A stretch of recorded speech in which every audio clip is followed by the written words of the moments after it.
তীব্র আকার ধারণ করেছে গ্যাস সংকট। একদিকে বাসাবাড়িতে জ্বলছে না রান্নার চুলা, অন্যদিকে সিএনজি ফিলিং স্টেশনগুলোতে ঘন্টার পর ঘন্টা অপেক্ষা করেও মিলছে না কাঙ্ক্ষিত গ্যাস। পাম্প বন্ধ হওয়ায় চরম ভোগান্তিতে পড়েছেন গণপরিবহন ও সিএনজি চালিত অটোরিকশা চালকরা।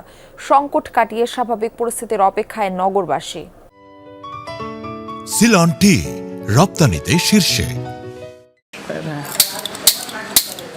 সাপ্তাহিক ছুটির দিনের অর্ধেক পেরুলেও চুলায় নেই কাঙ্ক্ষিত গ্যাস।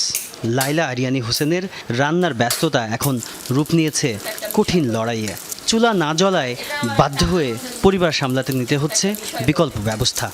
যেহেতু গ্যাস নেই, বিকল্প ব্যবস্থা তো নিতেই হয়। আগে যেমন অল্প স্বল্প করে রাতে গ্যাস আসছিল, আমি এ মাসের একদম শুরুর দিকের কথা বলছি, রাতে হলেও ম্যানেজ করে নিতাম। কিন্তু এখন কোনোভাবে, আর বিশেষ করে আমরা যারা কর্মজীবী তাদের পক্ষে তো রাত জেগে তাহলে আমি সকালে কাজ করতে যাব কি করে।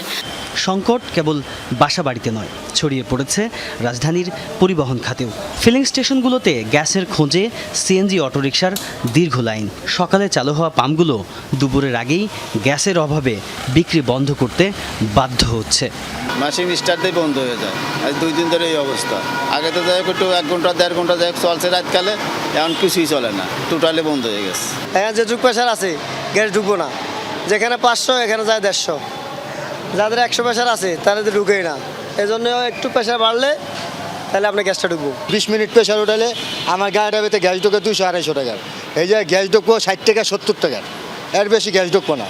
এখন তো মোটামুটি আল্লাহ নামলে শুক্রবার আজকে সিরিয়াল কমই আছে। 1 ঘন্টা 1.5 ঘন্টা সিরিয়াল ধরে আমরা 60 টাকা 70 টাকা গ্যাস পাই পাম্পে। পাম্প কর্তৃপক্ষের দাবি, পাইপলাইনে চাহিদা মাফিক গ্যাস সরবরাহ না থাকায় সংকট তীব্র হচ্ছে। হাইট গেলে 2000 টাকার বেশি ভাড়া মারা যায় না, জমা 1200। মাহাজনের সময়ও দেয় না, জমাও কম নেয় না। আমাদের 4-5 ঘন্টারও বেশি লেগে যায়। তারপরে মনে করেন যা পাই কম বেশি 4 ঘন্টা পরে 50 টাকার পাই। 50 টাকার পাইলে আমরা মনে করেন আবার যদি 500 টাকা মারি তাহলে মনে করেন আবার গ্যাসটা শেষ হয়ে যায়। রাস্তায় গাড়ি নিয়ে বাইর হই, অথচ ঘরের মহিলারা বিশ্বাস করে না যে টাকা পাই না। কিভাবে টাকা পাবো? 4-5 ঘন্টা লাগে, ভালো কথা। 4-5 ঘন্টা যদি আমাদের ফুল প্রেশার থাকতো তাহলে আমরা সারাদিনে আর আশা লাগে না। মনে হয় না বেশি দিন এই সমস্যা থাকবে। সরকার মনে হয় চেষ্টা করতেছে, ইনশাল্লাহ ঠিক হয়ে যাবে। গ্যাসের বহুমুখী সংকটে একরকম থমকে দাঁড়িয়েছে সাধারণ মানুষের স্বাভাবিক জীবনযাত্রা। দ্রুত সমাধানের আশ্বাস মিললেও বাস্তবে তার সুফল পেতে আর কত অপেক্ষা করতে হবে, সেই প্রশ্নই এখন ভুক্তভোগীদের।